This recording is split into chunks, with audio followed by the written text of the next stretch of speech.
Saudamos a todos os nossos amigos e irmãos com a graça e a paz do Senhor Jesus e queremos dizer a vocês a nossa alegria em podermos estar juntos para estudarmos a Bíblia. Somos gratos a Deus por este dia que Ele está nos concedendo e também por este momento que vamos ter estudando a Sua Palavra. Somos agradecidos a todos vocês que estudam a Bíblia conosco diariamente e também vocês que compartilham esses estudos com outras pessoas. Nós queremos agradecer a vocês que nos escrevem dizendo de onde estudam a Bíblia conosco e queremos aqui mandar um alô especial para Patrícia Rosa Brito, lá da Bahia, também a Ideudisa Soares de Porto Velho, em Rondônia, Maria Ângela de Belém, no Pará, Ricardo Rodrigues e família de Carraporã, na Paraíba, Manuel Lameira e família de Castanhal do Pará e todos os irmãos lá do Castanhal do Pará que estudam conosco a Bíblia, também um alô especial para Otília Ladislau e todos os demais que nos escrevem. Nós sempre mandaremos um alô para vocês. Iremos orar.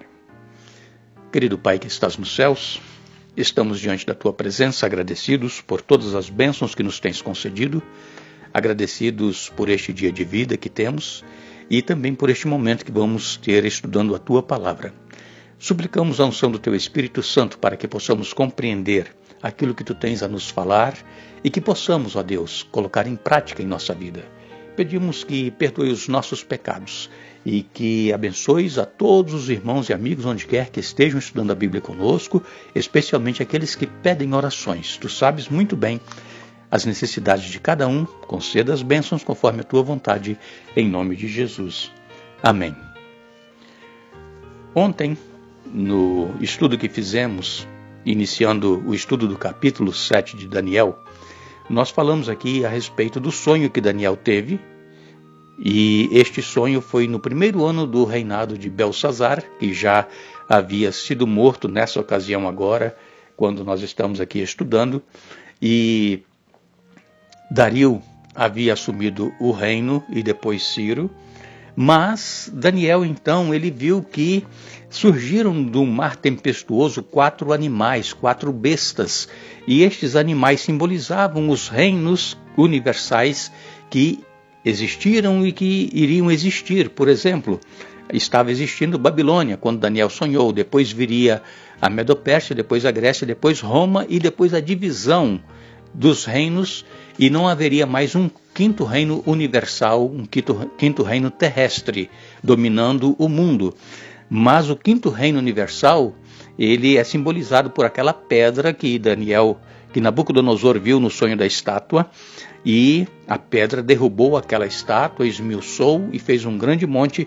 Aquela pedra simboliza a volta de Jesus. E este reino universal que vai ser estabelecido por Jesus está muito próximo de acontecer. Estamos vivendo nos últimos dias da história deste mundo. Não sabemos mais quanto tempo iremos estar aqui, mas muito em breve tudo isso terá um fim.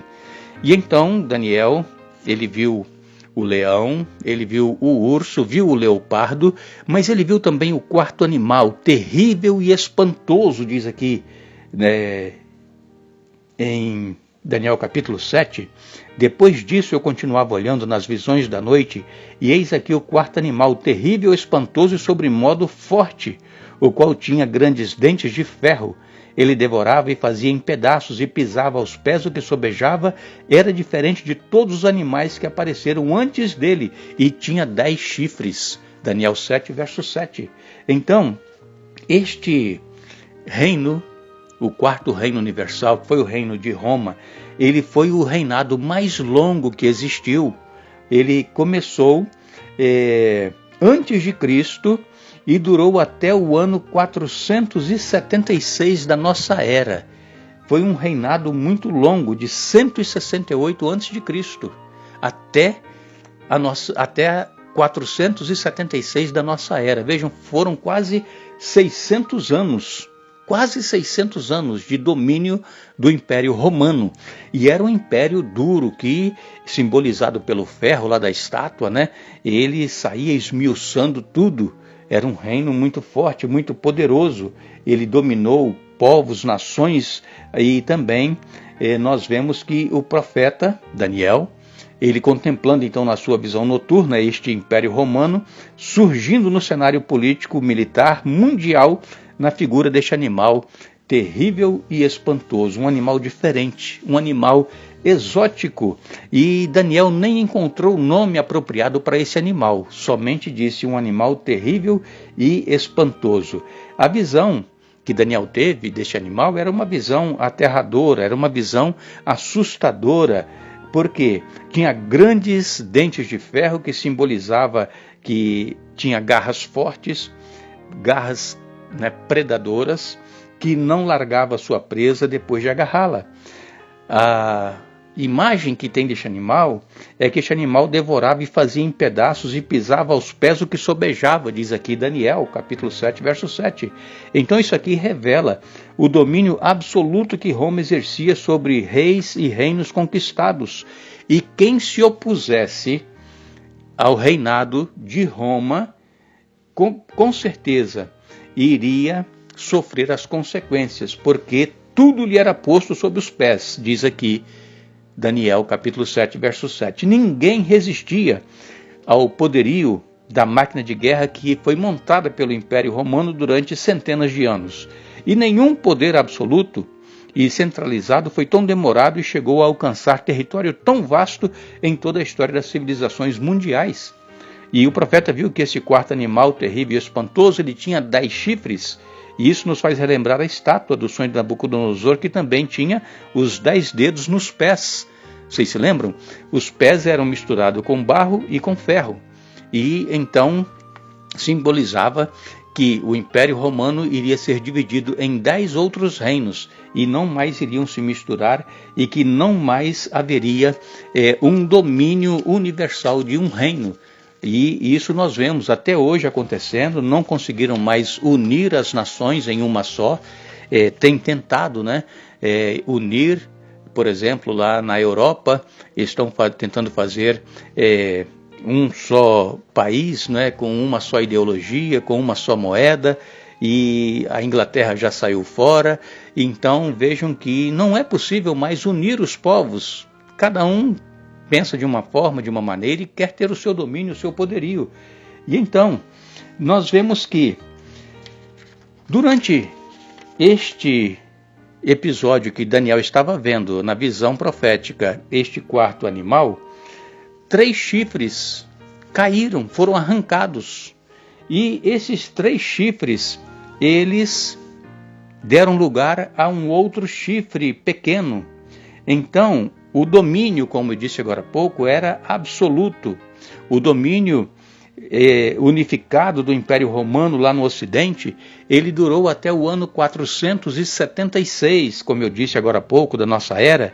E então, a partir desse momento, de 476, é que nós encontramos aqui surgir um novo poder, um poder diferente, que surge aqui como um chifre pequeno.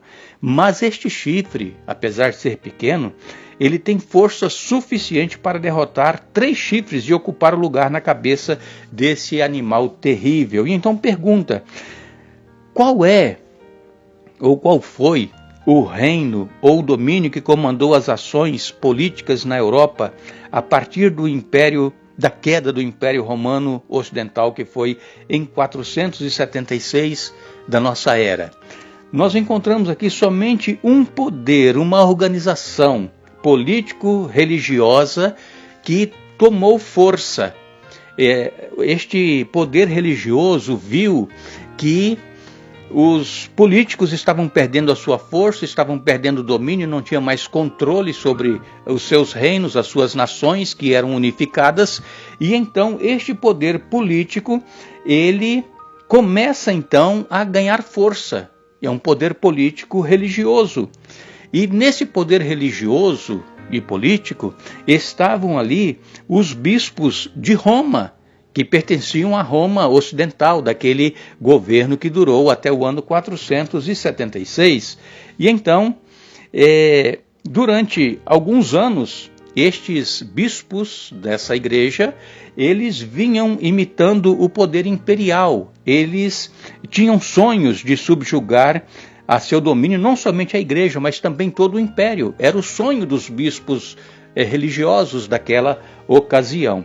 E então, estes bispos, eles não se contentavam apenas com a figura de dirigentes religiosos, porque eles tinham planos de exercer maior influência, maior domínio sobre as questões políticas, sociais e econômicas do Império Romano. E então, depois que o último imperador romano foi deposto, em 476 da nossa era, Rômulo Augustus, o Império Romano então ficou sendo comandado a partir da cidade de Bizâncio, que mais tarde passou a se chamar Constantinopla, lá no Oriente. E então a ausência de um imperador romano no Ocidente, em Roma, e a fragilidade do soldado romano, ou melhor dizendo, do Senado romano, nesse período, tudo isso junto cooperou no sentido de que o bispo de Roma ele passasse então a agir duplamente como dirigente religioso e também como uma liderança política. E esse domínio duplo do bispo de Roma se estendeu por toda a Idade Média, por toda a Europa Ocidental, dominando todos sobre reis e rainhas. E esse domínio então cresceu desmedidamente, tornando-se então uma ditadura religiosa que estendia sobre os temas políticos de toda a Europa Ocidental. Esta é a força que este chifre pequeno tinha e tem até hoje, exercendo poder político e religioso no mundo inteiro. E nós vamos então voltar amanhã, dando continuidade a este estudo, e nós vamos então falar um pouco mais a respeito deste chifre pequeno e do tribunal que se assentou. Leia o capítulo 7 para você entender o que nós estamos aqui comentando e explicando para todos vocês. Não nos esqueçamos, nós, segundo a sua promessa, aguardamos novos céus e nova terra nos quais habita a justiça. 2 Pedro capítulo 3, verso 13. Que Deus nos abençoe.